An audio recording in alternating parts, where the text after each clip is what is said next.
top of the RPD is not used in the structural analysis since this location is not a support point to the building structure.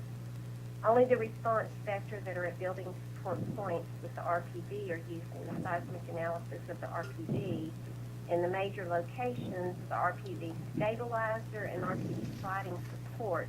These locations are lower in the building and not expected to cause excessive loads on the RPD because there weren't exceedances there. Also, the natural frequency of the RPD is typically below 10 hertz, which is not a frequency where the sensory response vector exceeds the DCD. So is that the type of information that you're looking for? I can't really, how can read all those things, anything, what not. But something like that. A complete, I've looked at, for example, pressure forces, and then you have done something in a physical factor method, which we still don't know whether it is conservative or not, but we know that you have to do something and demonstrate that it is conservative, whatever the other. For these things, it's totally silent. And you got those, or you got some numbers.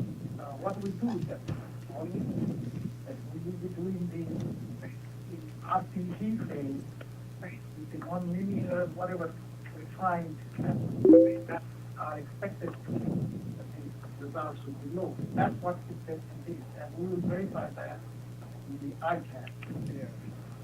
Which is okay. I'm not saying you will do that all those things. And the locations that we and there are I want to follow what do you have okay?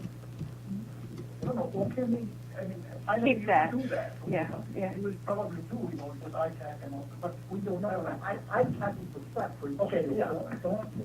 I don't want you to try ITAC. Okay, fine. Right now, right now we're doing review of core application. I understand. The main scope of the core application to demonstrate that the experiences with ground motion was not the type of standard one, right? That's the scope there of reference, right? The IPAC is they provide downstream of that the part of a regulatory process to ensure after you build a plant, right? That we have a process to verify as constructed the component or structure consistent with that design, right? So that's the ITAC. So that's separate. Yeah. But we have taken credit for the ITAC to all these designs based on that, We're saying that they cannot I understand.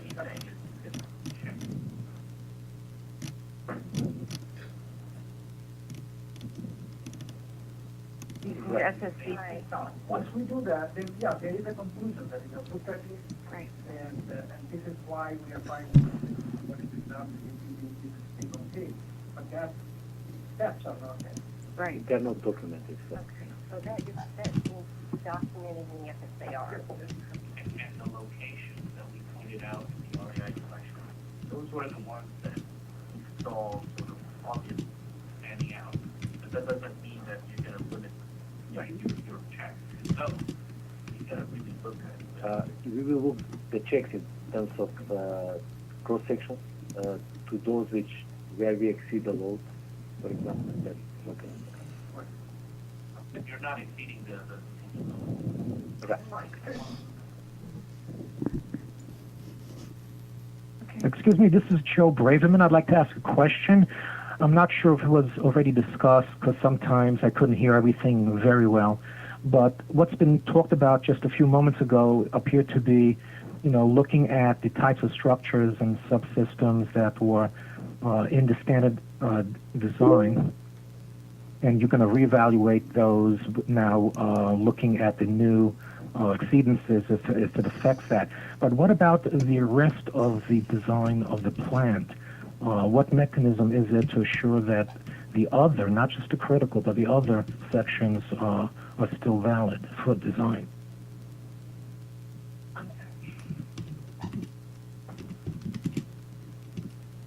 Do you want me to repeat it? I think we're overall doing that. It sounded like you were just going to look at the critical sections that are in the DCD and justify why it's still acceptable, but those are just critical sections. It's some small percentage of the design of the whole plant. How are you going to address the other section? So ESPWR is the passive design. I don't believe there are other Type 31 structures except. No, I don't mean other structures. I mean, let's look at the reactor building. I think what's in DCD is not every single wall, floor, beam, columns. It's just the critical sections. I don't know if that's 10% of all of the members, probably less. So, The critical section is supposed to cover the entire design, right? yeah, but in That's the concept. Yeah, in the DCD stage, I think that's the concept. You only need to do a representative. But in the COLA stage, correct me if I'm wrong, isn't essentially design supposed to be completed in the COLA? COLA function, that's the standard design, that's still GE's responsibility to complete the standard design. And the detailed reports for that would be available for you. Every member was checked and everything.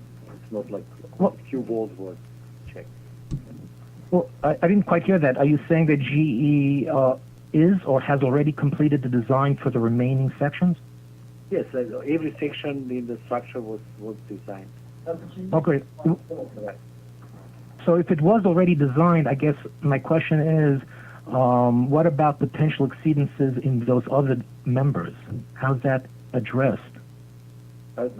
Basically, we check all the members, and whichever member is affected by exceedance, we will demonstrate that adequate design.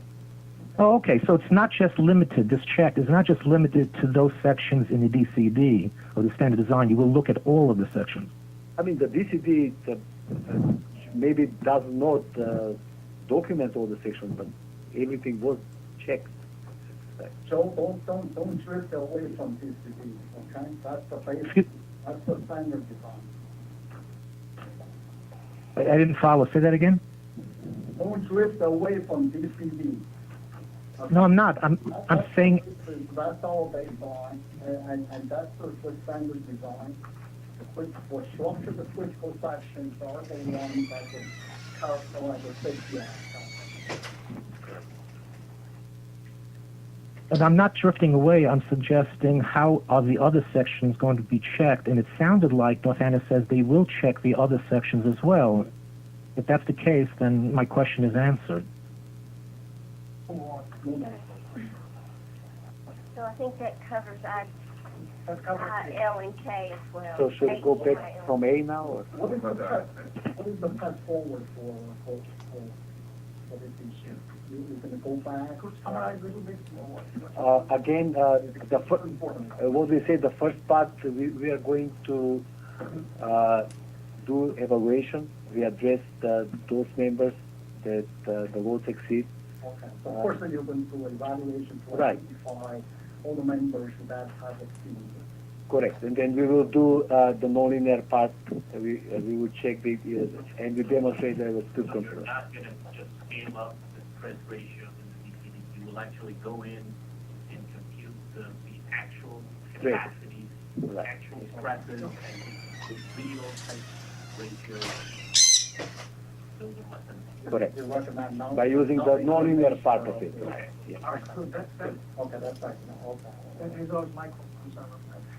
Okay, I mean, you're gonna make a corrections, not rely on iPad to address it. iPad, you're gonna provide the Well, the ITAC are already there, but the exceedances in those members, those would be checked for the components that are in 3G and the spent fuel rack, which are in a separate report.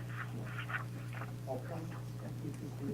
So that would be checked for the areas where we have to see members. Where we have Sure. Let me know if you will do these checks that you just talked about a couple seconds ago for the elements that are exceeding the DCD and Yeah. DCD load. Right. the DCD flow. Right. So as long as I see, Seismic loads. I mean, the other ones are all the same. as long as I see a site-specific ratio, a ratio of site-specific seismic loads to BCD seismic loads greater than 1, you will go in and do that. Correct.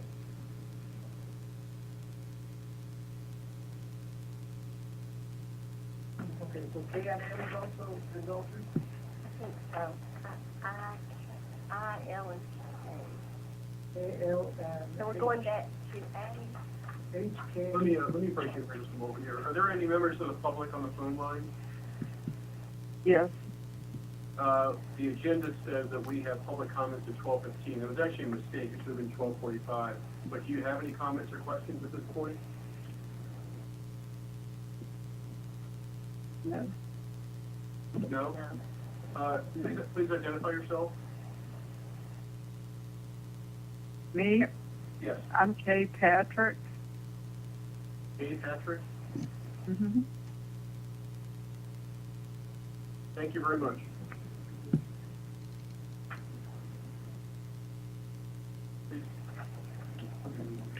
So, should we start from A, or you have another question?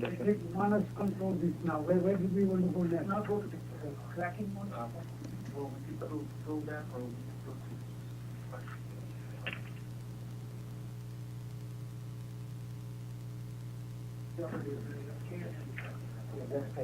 So this is Cracking, the what page? Or what? E?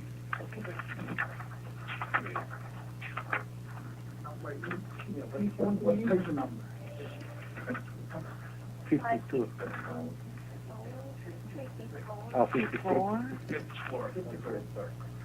54. 54. People on the phone are on side 54. We understand this question as before, that you are requesting to explain the magnitude of in-plane shear stiffness reduction applied to elements that experience average shear stresses exceeding the cracking criteria. And you are asking us to provide the technical basis for the use cracking criteria question. Then, similar, you are asking us to provide the magnitude of reduction we apply when the plating elements are exceeded. This is David S. Martin of Nuclear Free Virginia News Team. We've been listening to a teleconference from NRC on demand and power on Thursday, May the 22nd, 2014. It's still going on from 9 a.m. to 1 p.m. today. The questions will be start being answered at 12:45. Determining the cracking of the members, and you are asking to explain how these responses obtained using this approach will compare to responses obtained using a crack structure with lower bound profile. That means like a lower bound, right, the softest, and the hardest, upper bound with a uncracked structure. In D, we are asked to provide details on methodology used for determining the cracking status of reinforced concrete members and how reduced stiffness properties are assigned to the structural model. I think there are more. E, I think is the similar. You are asking how the OB and SSC dumping was assigned to the different structural models.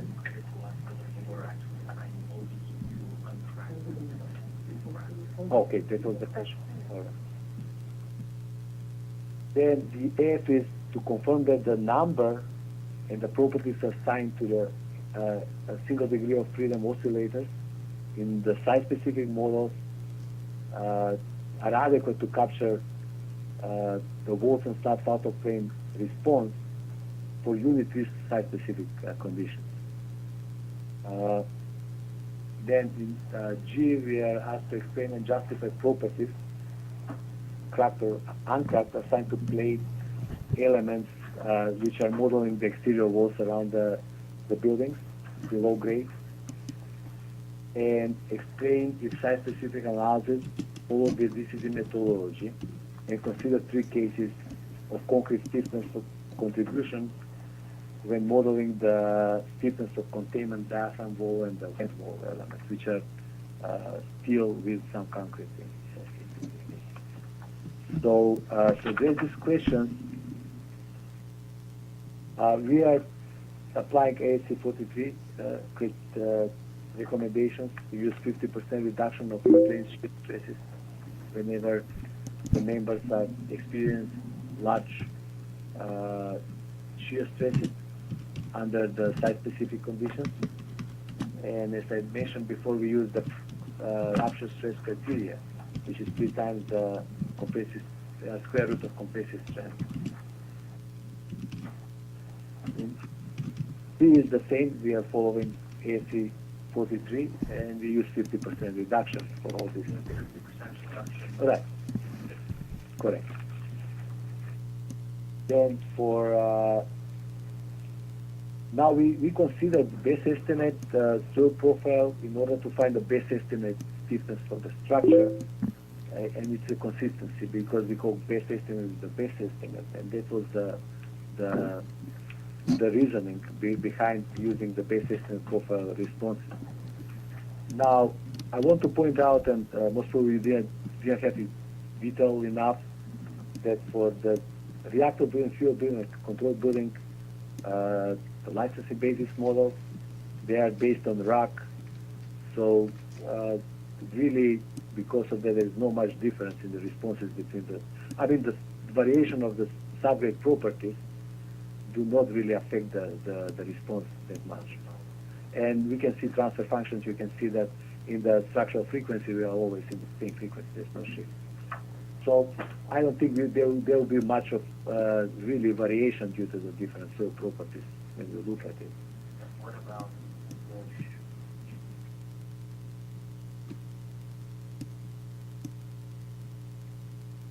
I mean, there will be different, but we will try to capture the best estimate of that.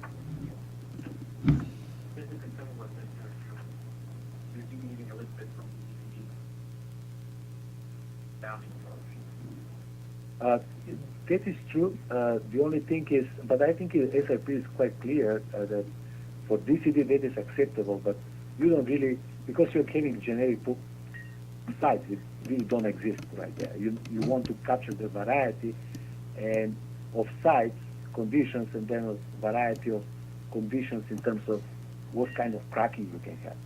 When we come to the core space, we are looking base estimate because we know what are the soil properties there, right? They are measured. We go through all the analysis to find staying compatible. And then if we go with that method, basically going to 2 extremes, we don't capture something in the middle. And they are actually, SRP says really clearly that you have to look for the actual stiffness properties for those site conditions. On site 4, I think you find concrete elements.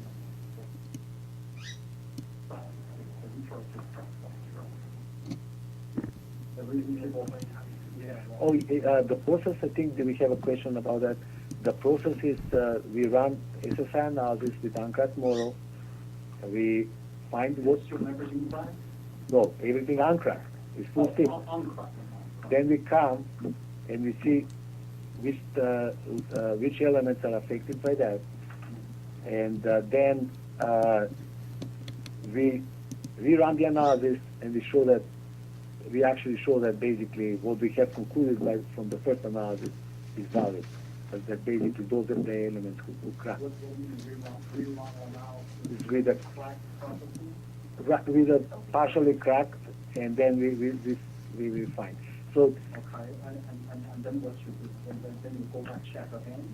yeah, we checked and we checked and we show that basically the elements which are cracked, there are not more elements that cracked after considering this. Okay, so until you convert.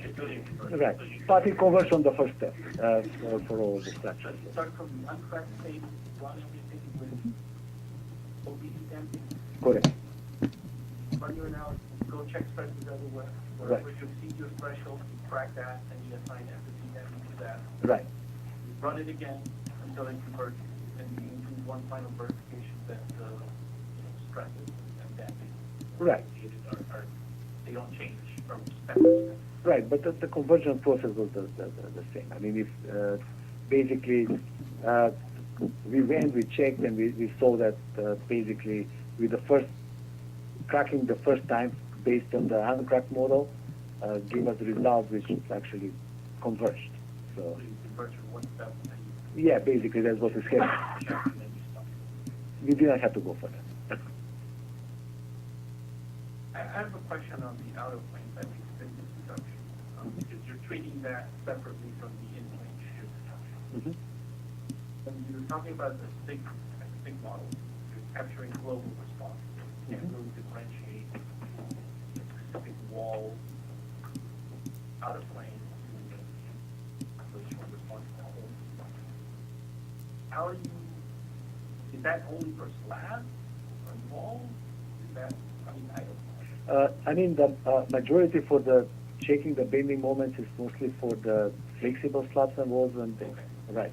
So we have SDF oscillators for that purpose, right? Right, so for the purposes of cracking of the main SIG control building, for example, which is just one. Right. We look It's just shear. right, and we look at the bending moment too, right? But it's shear. It's governed by shear. Shear, Right. and you look at the oscillator, that's out of plane. Correct. That should be further clarified. Right. Okay. But now. It's not very Very general. Okay.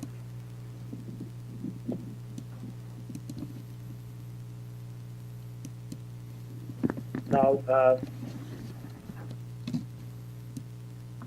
about B, we are applying those basic estimate stiffness properties of the reinforced concrete to a different stick elements. We use SASI.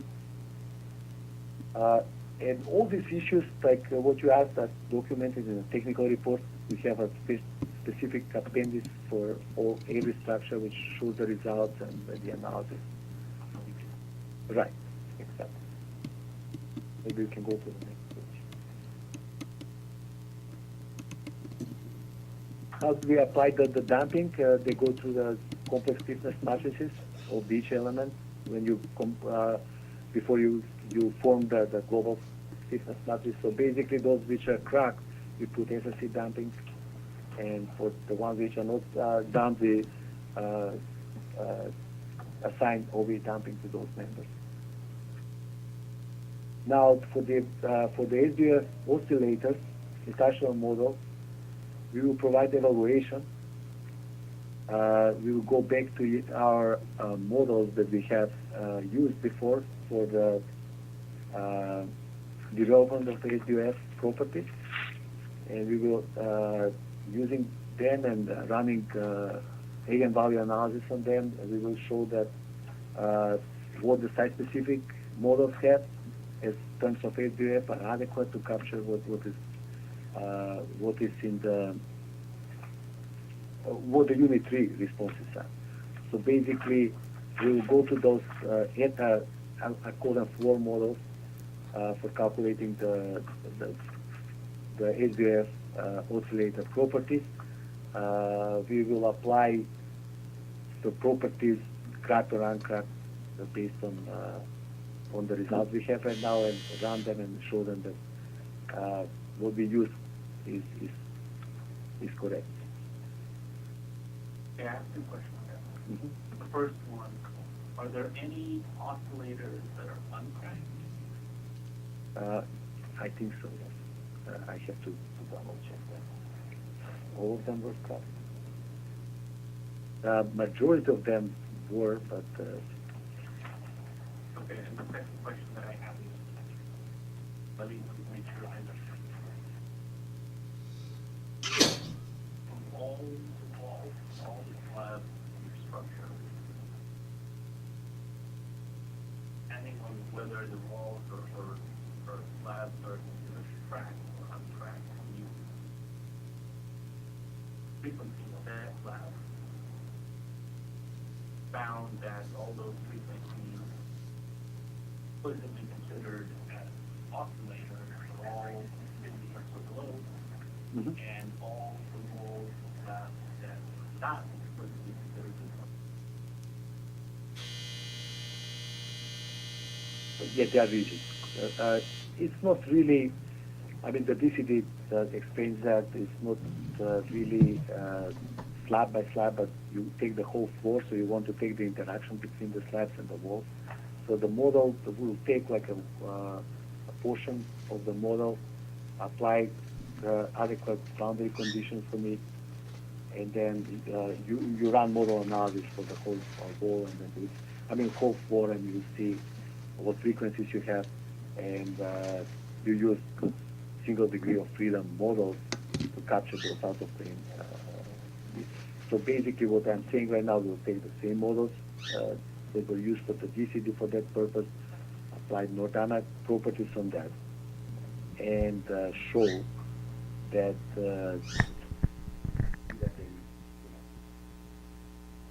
what we have right now is the model is adequate. So you did not need to add any more oscillators. We will check if we have. We will do that. You will do that, you haven't done it yet. No. Okay. That will be part of this array.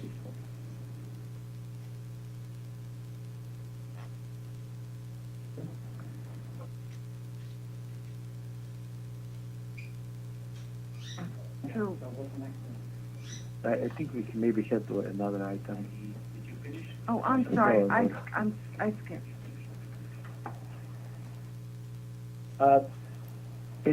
As you saw when I was discussing the changes made to the ESTA, basically we treat the finite elements also as cracked or uncracked based on the stresses they experience. We calculate what kind of stresses they will experience, and if they are cracked, we model them as a cracked. If they are not, not. So whatever applies to the stick models applies to the finite element models. Finite elements, the shells are modeling the below grade exterior walls. Now for the base mat, they were assigned full stiffness properties. They're supported on rock, quite stiff rock and concrete. We didn't see much of uplift. We don't believe they'll be cracking on it. Walls, though, the below grade walls, they're going to see quite a bit of pressure Right. And on those right at the top of the wall. they are cracked in the model. And then, Oh, so you are cracking those. right, we checked the stresses for those walls and we saw that cracked. And basically for the reactor building, we didn't crack them. And that was actually one of the scope of the changes we did for the markup, in the markup that we provided yesterday for your review. So that is a change from the. Correct.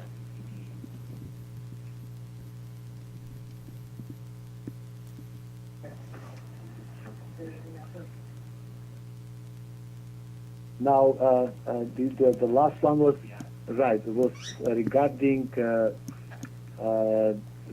containment diagram from and the vent wall element. They are actually steel members and they have some concrete. And basically, it was mostly for shooting purposes. But in the DCD space, there was a question how this concrete affects the stiffness of these members and the response of the whole structure. I mean, for design, the concrete was neglected as, conservative. So then, as you have noticed, there were like 3 analyses, but those are sensitivity analyses done where basically was considered 50% and 100% of the concrete stiffness in the analysis. So, so far we didn't do that evaluation, and we commit to do that evaluation as a part of this area response.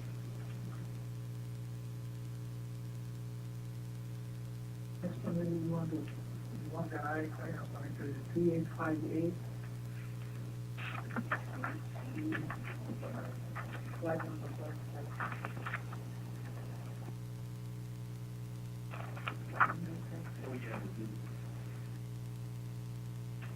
You want to go to the